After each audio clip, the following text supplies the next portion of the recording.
Europe 1 Et matin. voici le zapping politique Europe 1. Rebonjour Dimitri Vernet. Bonjour à tous.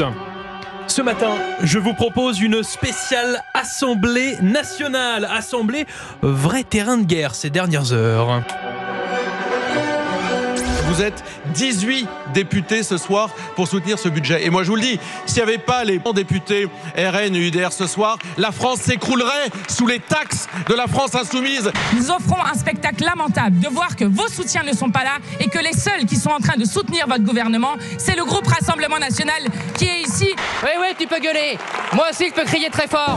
Oui, l'examen du budget se fait dans une ambiance électrique. Enfin, la plupart du temps, car il y a aussi des moments où on se marre bien. Preuve en est avec cet amendement de l'insoumis Aymeric Caron. C'est un amendement qui vise à soulager financièrement les propriétaires d'animaux dits de compagnie. Je propose par cet amendement un crédit d'impôt de 30 € par animal et par mois. Je suis d'accord avec vous, le crédit d'impôt n'est pas la solution qu'on préfère. Je suis d'accord avec vous, mais il faut bien trouver un moyen de poser ce sujet qui a été complètement ignoré par tous les parlementaires jusqu'à présent. Une niche fiscale pour Médor. Oui, bon, on n'est jamais déçu par les membres du NFP, comme avec ce député de La Réunion.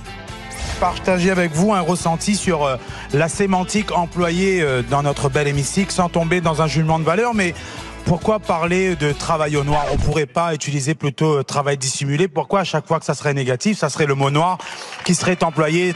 Liste noire, mouton noir, broyer du noir, et pourtant on dit bien vote blanc et personne n'aura choisi. Travailler au noir serait donc une expression raciste. Ah oui, là on tient un champion. Non, monsieur le député, cette expression date du Moyen-Âge quand le travail était interdit après la tombée de la nuit. Noir c'est noir,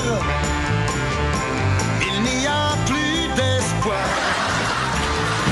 Après, on nous dit que le wokisme n'existe pas. Bref, à l'Assemblée, il y a également les commissions. Commissions où on peut entendre des choses très surprenantes, comme avec le député LFI Adrien Clouet.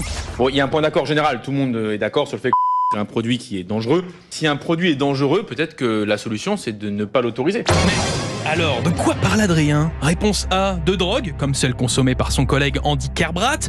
Ou alors réponse B, de sucre. Bon, il y a un point d'accord général. Tout le monde est d'accord sur le fait que le sucre est un produit qui est dangereux. Si un produit est dangereux, peut-être que la solution, c'est de ne pas l'autoriser. La gauche et sa vision de la poudre blanche à géométrie variable. Ce que vous proposez, comme d'habitude, c'est de la poudre de perlimpinpin. Enfin, on reste en commission pour finir, car je voulais vous présenter un député Rassemblement National. Emmanuel Bléry. Vous ne le connaissez pas? Bon, bien dites-vous que c'est un mélange entre Jean-Claude Van Damme et Sébastien Delogu. Oh là. Vous savez, je vais tenter quelque chose, et vraiment sans prétention. Vous ne connaissez pas l'histoire peut-être de l'homme qui se déplace à pied. Ensuite, il se déplace à cheval.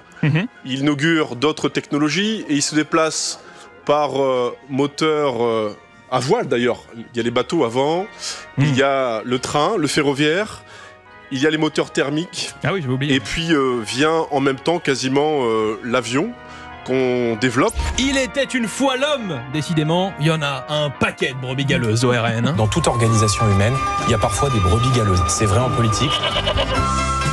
Merci beaucoup Dimitri Vernet. Votre zapping politique tous les matins, du lundi au vendredi. Bon week-end, on vous retrouve lundi.